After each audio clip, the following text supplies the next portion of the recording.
오늘은 노답 해윤세자매 중 막내 애강의 이야기입니다. 큰언니 성강은 시아버지가 남편이 되고 의붓아들의 아내가 되는 등 골 때리는 계족보를 만들었고, 문강 또한 자신의 오빠와 근친상간을 하고 그 외에도 수많은 남자와 간통을 하는 희대의 생매였죠. 애강 또한 언니 둘에 뒤지지 않고 만만치 않은 인물이었습니다. 언니인 문강은 노나라의 황공에게 시집을 갔었는데 애강도 자신의 조카였던 노장공과 결혼하게 되었습니다. 주선자도 바로 언니인 문강이었죠. 춘추전국 시대에는 각 나라끼리 서로 견제를 하기 위해 결혼을 통해 서로 화친을 맺고 했었는데, 노나라와 제나라 또한 이렇게 결혼을 통한 화친이 자주 이루어졌기에 가계도가 뒤죽박죽인 콩가루 집안이었습니다.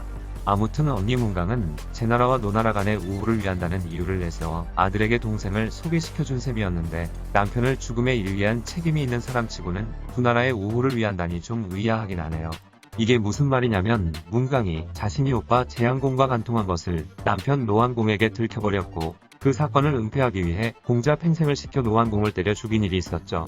노환공은 노장공의 아버지였는데, 아버지를 죽인 원수 제양공의 동생이라는 이유로 애강은 절세미녀임에도 불구하고 노장공과의 사이가 별로 좋지 않았으며 서로 정을 통하지 않아서 그들에게는 자식도 없었죠. 노장공은 다른 여자들과는 자식을 낳기는 했습니다.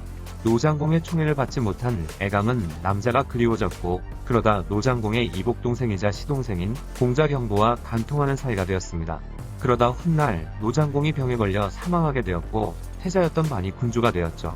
애강은 자신과 간통하던 경보를 왕위에 올리기 위해 음모를 꾸미게 되었고, 경보와 함께 임금을 모시던 어인인 낙에게 시켜 반을 죽이게 되었죠. 반이 공자 시절 어인 낙이 여자를 희롱한 일로 그를 두들겨 팬 적이 있었는데, 노장공은 낙이 덩치가 크고 힘이 센 장사였기에 반이 낙을 처벌만 하고 죽이지 않은 것을 걱정했었습니다. 그러다 반이 왕이 되었고, 외가인 당시 집에 있을 때 애강과 경보가 낙을 부추겨 의붓 아들이자 왕이던 반을 시해한 것이죠. 그런데 반이 죽고 나서 반의 아우이자 조카인 걔가 노민공으로 왕위에 올랐습니다. 그래도 경보는 포기하지 않고 계속해서 왕자리를 노리고 있었죠.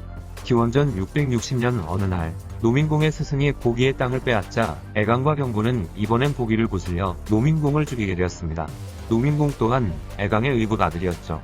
애강은 두 명의 의붓 아들을 죽이면서까지 경보를 왕위에 올리려 했지만 결국에는 실패하고 말았죠. 공자였던 계후가 제나라로 가서 제완공과 맹약을 맺었었는데, 경보는 제완공을 두려워한 나머지 애강과 함께 주나라로 도망을 가버렸습니다. 제완공은 이 시의 사건을 처리하기 위해 노민공의 아우인 신을 다음 왕으로 옹립했고, 그는 노이공이 되었죠. 노이공은 주나라에 당장 형의 원수인 애강을 내놓으라고 했습니다.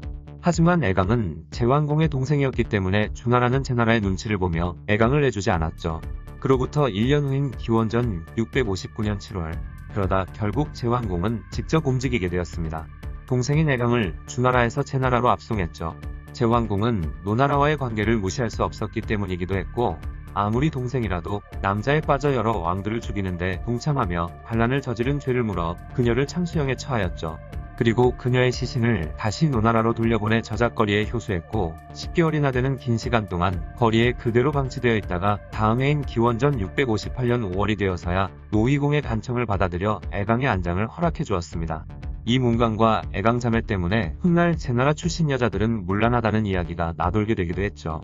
게다가 잘 먹고 잘 살다간 언니들 성강과 문강과는 달리 애강은 오빠에 의해 비참하게 생을 마감한 것입니다.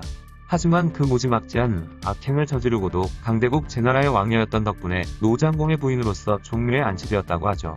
정략결혼에 의해 노나라에 시집와서 남편의 사랑은 받지 못하고 불륜남을 왕위에 올리려고 의붓 아들들까지 죽였으며, 결국 자신도 비참한 최후를 맞이했던 애강에 대한 이야기였습니다. 제나라의 노답 해윤세자매 섬강, 문강, 애강 이야기는 이로써 끝이네요. 섬강, 문강에 대한 이야기도 재미있으니 마지막에 클릭만 하시면 보실 수 있습니다. 다음에도 더 재미있고 유익한 영상으로 찾아뵙겠습니다.